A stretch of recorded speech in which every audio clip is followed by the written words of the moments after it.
Hello and welcome back. I'm Divya Das, and in today's video we are going to do a detailed discussion on relativistic momentum, relativistic kinetic energy, relativistic energy, and the relationship between relativistic energy and relativistic momentum. So if you are interested in these topics, then I suggest that you listen to the lecture from the very beginning to the end, because I'm going to do a detailed and systematic study of all of these four different topics. So let us start with the relativistic momentum first. So what is relativistic momentum? Before we talk about relativistic momentum, let me define what is momentum. All right.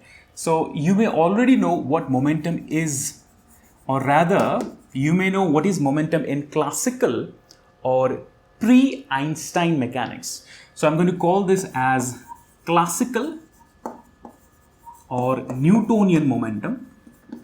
So the classical idea of momentum is simply given by P is equal to the mass of an object times its velocity.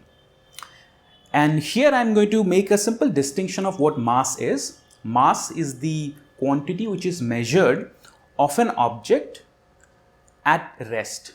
Okay, if you measure the mass of an object at rest, I'm going to call that as rest mass. Okay, so here whatever mass I'm going to talk about in this entire lecture is the mass that I'm going to be actually referring to as rest mass. Now in classical mechanics, rest mass does not have a separate name, but because we are in the relativistic domain, we need to make these distinctions, because as it turns out, the nature of the mass looks like it undergoes change as a body starts moving. Therefore, the measurement of the mass at rest, which is known as rest mass, is what I'm going to use in the definition of the momentum. So this is the mass.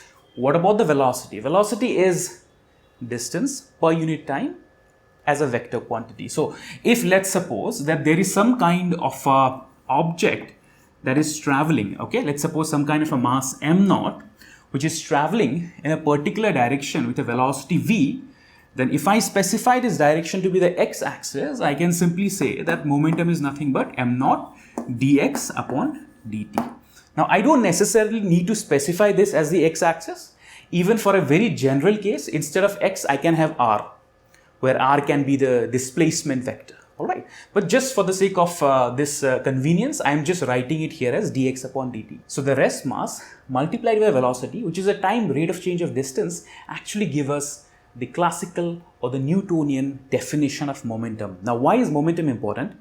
Momentum is important because under the experience of zero force, momentum is a quantity which remains conserved. So isolated systems that do not experience any kind of an external force, it is seen that in those systems, the total amount of momentum remains conserved. This is known as the conservation law of momentum, or just momentum conservation. And it is one of the very important laws in mechanics, in fact in physics, because many times when we study particle interactions, collisions, we apply the conservation of momentum principle. Now we know that the principle of conservation of momentum is valid in classical or Newtonian mechanics, but the question is this law still valid in relativistic mechanics? So whenever we are talking about particle collisions, where particles are traveling at very, very high velocities, can we still apply the conservation of linear momentum here? Well, the answer is not exactly.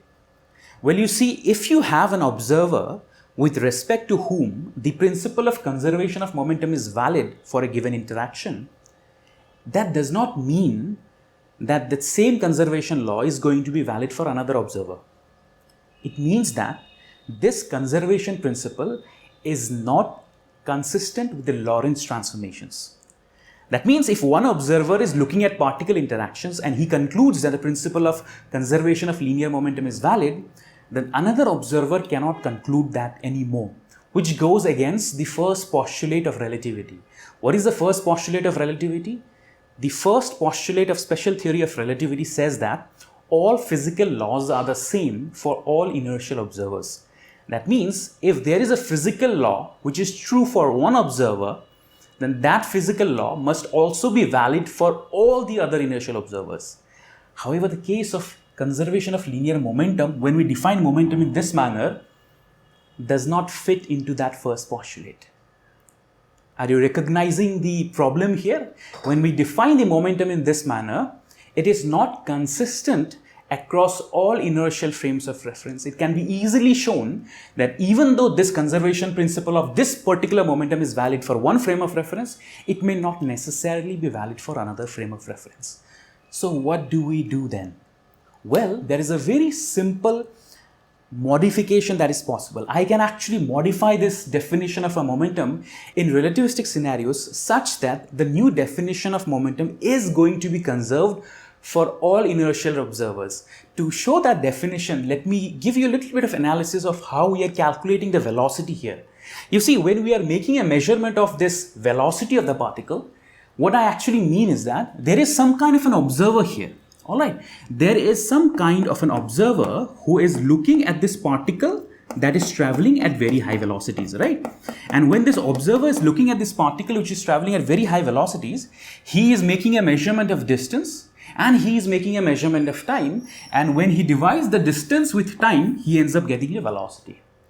However, when it comes to measurements of time, we already know that in relativity there is something called time dilation that happens. That means the time according to the observer and the time according to the particle in motion does not flow at the same rate. Which means what? It means that if the observer is making a measurement of the velocity by looking at the particle which is going from, let's suppose, point A to point B, then when the particle is at point A, the observer may have a clock which has a particular time, and when the particle reaches point B, the observer may have a clock which reaches some other configuration, but the particle's clock is not necessarily going to cover the same amount of time period. That means the time period according to the observer when the particle goes from A to B, and the time period according to the particle when the particle goes from A to B is not necessarily the same. And these quantities are distinguished by saying that the time period taken by the particle with respect to the particle is known as proper time. So we call this what is known as proper time. And the time period according to the observer is just some relativistic time or dilated time. Alright, are you understanding what's happening here? The measurement of the velocity of the particle is done by making use of the observer's watch, not the particle's watch. However, we can define the relativistic momentum by making a small change in this definition. And how do we do that? So let me define the relativistic momentum for you. So the relativistic momentum, which is basically the, post-Einstein or post-relativistic definition, is when we substitute the time period with what is known as proper time, basically trying to obtain a velocity which is also known as proper velocity. So the relativistic momentum, I am still going to write this as P, is defined as, again, mass, and by mass I mean the invariant mass or the rest mass, which is measured at rest of the particle, multiplied by the velocity, but in this case the velocity is also proper velocity. What is proper velocity? So proper velocity is the velocity which is measured for a particle where the time period is the proper time of the time period. So for example, if there are two different observers, let's suppose, both of them will have their own watch, but the proper time is going to be the same. Because even though the particle is in motion, the time period over which the change in distance is calculated is the time period of the particle and not of the observer. So we are going to talk about proper velocity. So what is the proper velocity here? The proper velocity is actually m naught dx upon d tau. So this is d tau here.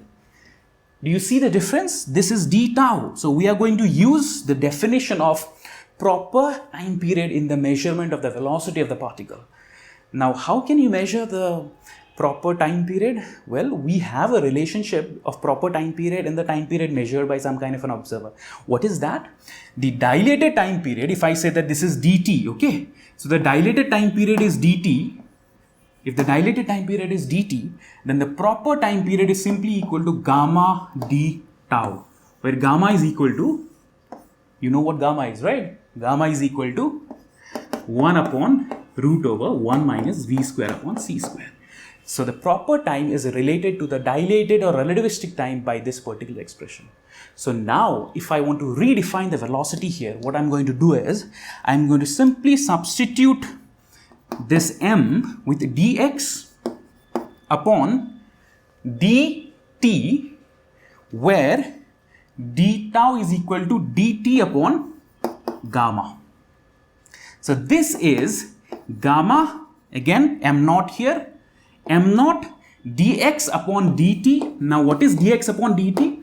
Dx upon dt is the ordinary velocity. By ordinary velocity I mean the measurement of change in distance is done by the observer. The measurement of change in time period is done according to the watch of the observer. That is ordinary velocity. So this is the normal velocity we define, because it is the observer according to whose scale, according to whose time period or watch the velocity measurements are being made. So this is the ordinary velocity, which I am going to call as v. So this is equal to gamma m naught v. This gamma m naught v is actually the relativistic momentum, and as it turns out, if I define the relativistic momentum in this manner, this is a momentum that remains conserved in relativistic interactions where the system is not experiencing any kind of an external force. That means if I find one inertial observer according to which in a system the relativistic momentum remains conserved, then it will be conserved across all inertial frames of reference, which means that it does not violate the first postulate of special relativity. So this definition of the relativistic momentum is actually consistent with the postulates of special theory of relativity, because it maintains the conservation of momentum principle, while this definition of momentum does not. Are you following? Does it make sense now? So this is the momentum whose definition we are going to be using in defining other quantities. For example, if you want to define what force is or the expression of force, you now need to use this definition of momentum. So this definition of momentum is P is equal to gamma m naught v. All right. So if you want to define what I am going to call as relativistic force, so if you are interested in looking at relativistic force, in that case, that force is not equal to d upon dt of mv, but rather that force is equal to d upon dt of gamma m naught v. Now this is the expression for the force which is consistent with relativistic postulates. In fact, I have actually done a previous video where I have done the time derivative of this and obtained a much simpler expression for the relativistic force. If you're interested in finding out what this expression leads to, I'll put a link up there and you can click on that and you will see that this also has a very interesting relationship with acceleration and the gamma factor and the m naught factor. All right. So that is all for relativistic momentum. The relativistic momentum which we need to use in the studying systems where relativistic corrections need to be taken into account is this particular momentum. All right. So now, using the relativistic momentum, let us first talk about relativistic kinetic energy, and then I'll go to relativistic energy.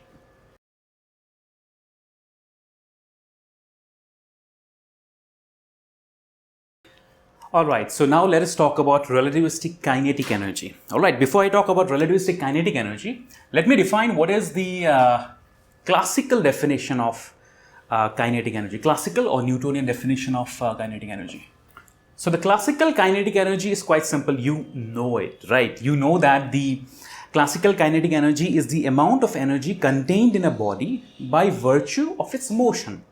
So if a body is moving with a certain velocity, the classical kinetic energy, which I'm going to call as KE, okay, let's write it classical or Newtonian. So I'm going to call it KENEW. The Newtonian or the classical definition of classic kinetic energy is half m naught. Again, by m naught I mean the mass measured at rest of the body. If that body is moving with a velocity v, then half m naught v square is the classical or the Newtonian kinetic energy. However, again, just like momentum, this expression of kinetic energy is not valid in the relativistic cases. In the relativistic scenarios, the expression for the relativistic kinetic energy is slightly different. So let us obtain that first. Now, how can we obtain the relativistic kinetic energy? We can obtain the relativistic kinetic energy by using the work energy theorem. So you may know that the work energy theorem tells us that in ideal situations, the change in the kinetic energy of the object as an object goes from some initial state to final state is equal to the total amount of work done, which is then related to the force. So now I'm going to relate the force that I defined just a few moments back in the work energy theorem with the kinetic energy. So for example, if you have some kind of a body at rest, all right, and you provide some kind of force to this body, so the body starts moving, all right, and this body has mass m0, okay, it starts moving with velocity v. In that kind of a scenario, under the experience of a force, let's suppose force F, if the body starts moving with velocity v, in that situation, the work done is basically equal to the kinetic energy initially. So the initial kinetic energy as the body is at rest is equal to 0, and the kinetic energy finally, okay. So kinetic energy finally, what it is, we do not know, because we are going to be talking about the relativistic scenario. So this is simply the kinetic energy final minus the kinetic energy initially. So given that the initial kinetic energy is 0, this will simply represent the final amount of kinetic energy of the system, which is equal to what? This work done is equal to the integration of f of dx. So let's suppose for the case of simplicity, the object is moving along one direction along the x-axis. So the final kinetic energy, if the object is accelerated from rest, comes out to be equal to f dx, where what is f? I just now said that all the definitions now need to be consistent with relativistic postulates. So if momentum is equal to gamma m0 v, so F now needs to be dp upon dt. All right. So now the kinetic energy for relativistic cases, so I'm going to call this as KEREL, is equal to integration of the force, which is the time derivative of the relativistic momentum, which is gamma m0 v dx. Okay, so let's take a little bit of a moment to evaluate this particular integral. Okay, let us evaluate this particular integral. So the relativistic kinetic energy is equal to integration of, if I take the m0, which is a constant out, so m0 comes out of the integral and we are left with d upon dt of v upon root over 1 minus v square upon c square, and then we have dx. Now dx can be written as dx upon dt here. So what is dx upon dt? Dx upon dt is the ordinary velocity, which I can write here as v, and then this is an integral with respect to time. So now we need to solve this. To solve this, what we can do is we can apply integration by parts. Okay, if we apply integration by parts, there are two functions here. One is the v term and the other is this particular term. So by integration by parts, what I can do is I can take the m0 out. Okay, and the first is, if I take the v out, the v will be here, and integration of d upon dt is just this quantity, which is multiplied by v upon root over 1 minus v square upon c square. This is the first term. And the second term is minus integration of, we have dv upon dt, all right, dv upon dt, and the integration of this term, so d by dt will vanish and the integral will vanish, and I will be left with v upon root over 1 minus v square upon c square and dt here. And the limits are, because the particle is being accelerated from rest to a particular velocity, so we will have from 0 to v. So here we will have 0 to v. So now we can simplify this further by saying that m0 v square upon root over 1 minus v square upon c square minus, so here what we can do is the dt in the dv upon dt, and the dt here will vanish, and we will be left with an integral which is v dv, right? So how do you solve integrals of this form? So integrals of the form, let's suppose x dx upon root over 1 minus x square has a standard form or standard solution, which is minus root over 1 minus x square plus some kind of a constant. Okay, integrations of the form x dx upon root over 1 minus x square has the form minus root over 1 minus x square. So our answer is going to be minus minus plus, and because there is a c square term here, the c square term will come out, and then we will be left with root over 1 minus v square upon c square, and then you have the limits from 0 to v. So we are almost there. Just hang with me. So the first term comes out to be, so first apply the limits. So m naught, and then if you apply the limits to the first term, the 0 term will actually vanish, and then you will be left with v square upon root over 1 minus v square upon c square. And in the second term, for v, you will have c square root over 1 minus v square upon c square. And for the 0 term, you will have root over 1 minus 0, which is just c square. So you will have minus c square here. Okay, so finally, if I resolve everything, then I end up getting, so this is the relativistic kinetic energy comes out to be m naught, and in the bracket, you will have, let us write this down here. In the denominator, you have root over 1 minus v square upon c square. In the numerator, you have v square plus c square 1 minus v square upon c square. In fact, the minus c square term I can leave alone actually. So the third term minus c square, I'm leaving it alone. And then finally, we have the relativistic kinetic energy is equal to, here if you look at this particular expression, this simply becomes c square minus v square, right? So let me just write it down here, c square minus v square. So v square gets cancelled, and finally you have m naught c square upon root over 1 minus v square upon c square minus m naught c squared. So this is the expression I was trying to obtain. So this is the relativistic kinetic energy, where we have used the definition of the relativistic momentum. As you can see, this is actually not the same as this. So this is the classical Newtonian version of kinetic energy, and this is the relativistic version of kinetic energy. So let me rub all of this once and show it to you. So as it turns out, the relativistic kinetic energy is equal to 1 upon root over 1 minus v square upon c square is gamma. Okay, so this is gamma m naught c square minus m naught c square, which can also be written as gamma minus 1 m naught c square. This is a more general expression of the kinetic energy of a body in motion, where the velocities are comparable to the speed of light.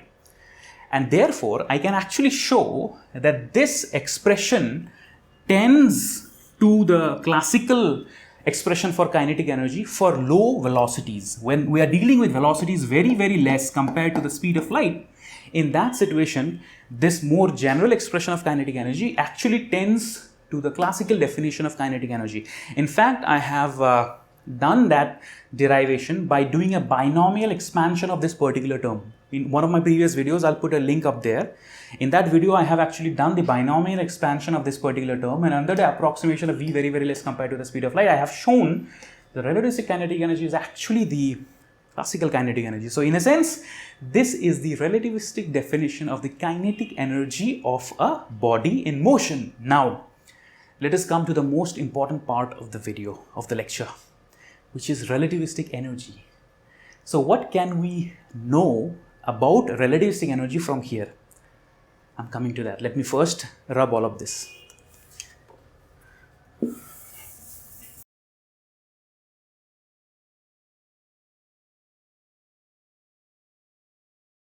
Okay, so there is a very radical idea that was proposed by Albert Einstein. He said that if you apply or if you add some amount of energy to a body, and by energy, let's suppose I have del E.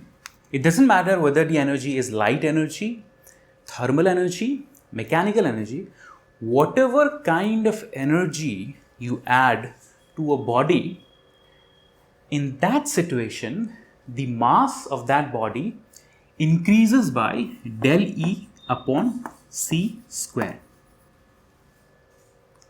Einstein said that whenever you add some energy del E to a body having some kind of a mass m naught, then its original mass gets increased by del m is equal to del E upon c square.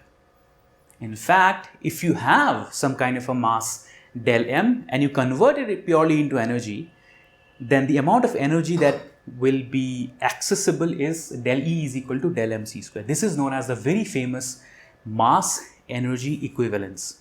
Einstein, for the very first time, bridged a gap between two different concepts, mass and energy. He said that mass and energy are equivalent, and mass can be converted to energy and energy can be converted to mass by suitable mechanisms. And in fact, in the last 100 years of various kinds of experiments, nuclear and particle interactions, this supposedly radical idea is very much accepted today because there is a huge amount of experimental evidence that this is actually in fact true.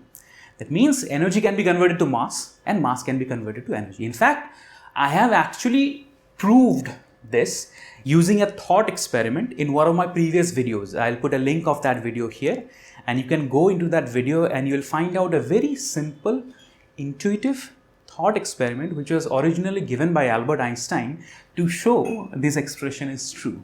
Okay, so therefore, whenever you have some kind of a body having some kind of a rest mass, so we are talking about rest mass, that a body has a rest mass of m naught, then that mass is also associated with what is known as rest energy according to the Einstein's mass energy equivalence, which is rest energy is equal to E naught is equal to m naught c square. Okay, so this E naught is equal to m naught c square is nothing but the very same term we obtained in the kinetic energy expression. You see that? M naught c square is nothing but the rest mass of an object. And based on this, if I rewrite this expression again, so let me rewrite this expression here, alright.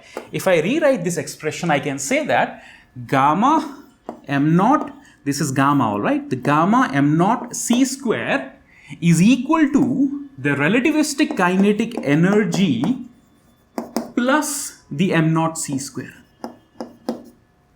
Gamma m naught c square is the relativistic kinetic energy plus the m naught c square. What is m naught c square? M naught c square is the rest mass of the body. It is the energy contained in the body by virtue of its mass at rest. What is this? This is the kinetic energy or the energy contained in the body by virtue of its motion. And what is this? Einstein proposed that this is in fact the total energy of the body. The sum of the relativistic kinetic energy and the rest mass energy gives us the total energy content of the body, which is also known as relativistic energy. So this is known as relativistic energy. In fact, there is some simplicity in the nature of this expression because the rest mass energy is m naught c square, that is the energy contained by a body at rest, and the general or relativistic energy of a body in motion is given by gamma m naught c square. Okay, so the total energy content of a body is equal to gamma m naught c square. This is known as the total energy or the relativistic energy. So in fact, as it turns out, the kinetic energy is actually the total energy minus the rest mass energy, E minus E naught. That is the kinetic energy of a body.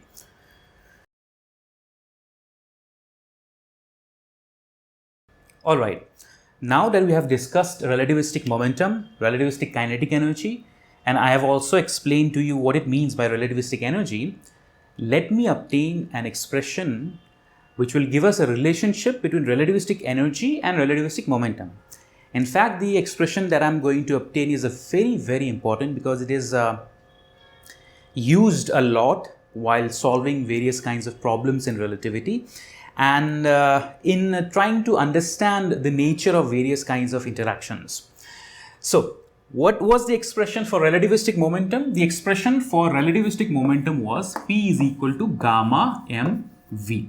Gamma, I have already mentioned, is simply 1 upon root over 1 minus v square upon c square. Alright, this is gamma, and that is relativistic momentum, which by the way leads to a conservation law of momentum which is consistent with special relativity.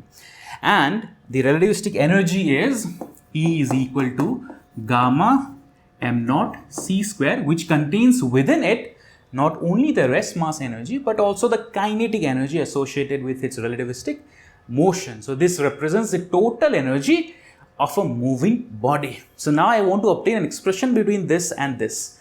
So let's do that. So what I'm going to do is, let us square this equation. All right, let us square this, and this will give us E square is equal to, so gamma is simply, so in the denominator you have root over 1 minus v square upon c square and m naught c square.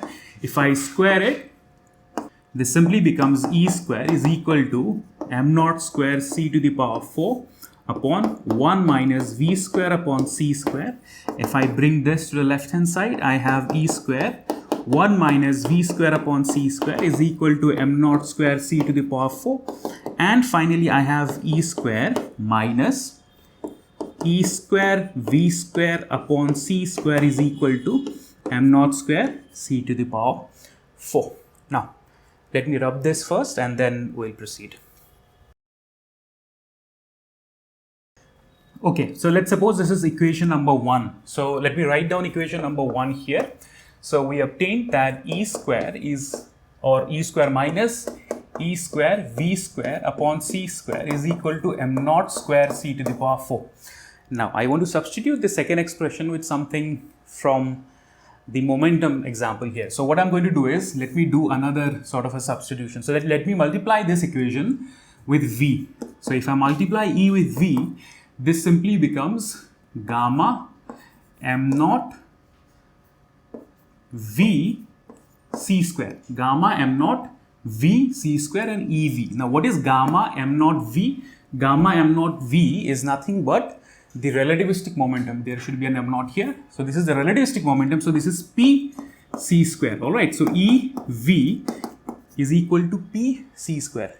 So here what I'm going to do is ev upon c is equal to pc, or e square v square upon c square is equal to p square c square, right? So I'm going to use this expression here in this particular equation in this particular term. So if I do that, I will simply end up getting e square minus e square v square upon c square is nothing but p square c square is equal to m naught square c to the power 4. There, we have obtained it. You see this expression? This is the very famous expression for the relativistic energy and its relationship with rest mass and the relativistic momentum. So this comes out to be E square is equal to m naught square c to the power 4 plus p square c square. So finally, I can write this in a very compact form, that E is equal to root over m naught square c to the power 4 plus p square c square. This is a very common, very, what you can say, famous expression that gives us an idea about the relativistic energy of a moving body, the rest mass of that body, and the relativistic momentum of that particular body. This contains within it a lot of information. For example, let's suppose there is a body at rest. Okay, if there is a body at rest, let's suppose case number A, body at rest. In that situation, the momentum is going to be 0, right? P is going to be 0. In that kind of a case, what is the total amount of energy of that body? E is equal to root over m naught square c to the power 4, which is m naught c square. We get back our original rest mass energy. The energy contained in a body at rest by virtue of its mass is a rest mass energy. Because it is at rest, its momentum is 0, right? Second case scenario, let's suppose B. When a body is moving very, very fast, and by very fast, I mean there is a possibility that when the body starts traveling at very high velocities, its momentum is going to increase, right? Because momentum has a relationship of direct proportionality with the velocity. So greater the velocity, greater is the momentum of the object. So if the object is traveling at very, very high velocities, velocities very near to the speed of light, then this PC term is going to be very, very large compared to the rest mass energy. So it is possible that PC, because for bodies traveling at very, very high speeds, is greater than m naught c square. In that kind of a situation, for extremely high relativistic speeds, I can say that the energy in that kind of a situation is approximately equal to PC. Okay, so P square C square plus m naught square C to the power 4 can be made to be approximately equal to P square C square here within the square root term. So PE is equal to PC for bodies moving at very, very high velocities near the speed of light. And finally, this also tells us something that our earlier equations on relativistic mass and those things could not tell us. That has to do with massless particles. You see, it is possible for objects to have zero rest mass and yet have non-zero energy and non-zero momentum. You see this? It is possible for objects to have zero m naught but non-zero E and non-zero P, and those kinds of objects in our universe are given the name of massless particles. Massless particles are those particles which does not have rest mass. It has zero rest mass. So if rest mass m naught is equal to 0, in that situations E is equal to PC. As it turns out, you can in fact show from here that for those situations where m naught is equal to 0, this will lead to a situation where the velocity of the object is actually the speed of light. I can do some very amateur algebra and substitute E with gamma m naught c square in the left hand side and P with gamma m naught v in the right hand side. Gamma m naught will get cancelled and then you will have v here and c on the other side, and this will show that the velocity of the particle is actually c, the speed of light. So particles that are massless, that have zero rest mass, already travel at the speed of light.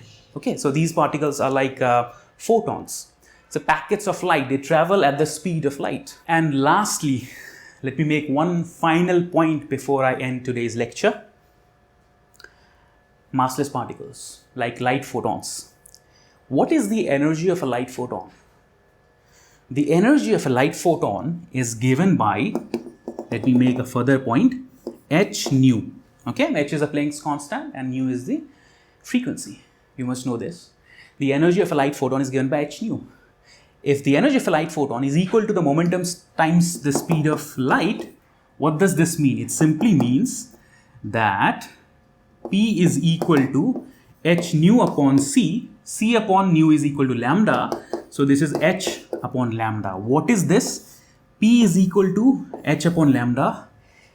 It's the starting point of one of the cornerstones of modern physics, and this is known as the Louis de Broglie equation. And because of this equation, de Broglie got the Nobel Prize in Physics. This is the starting point of one of the very interesting, very successful cornerstones of modern physics, which is quantum mechanics. And I will end today's lecture with that final point only. We will not go there. This opens up a completely new world.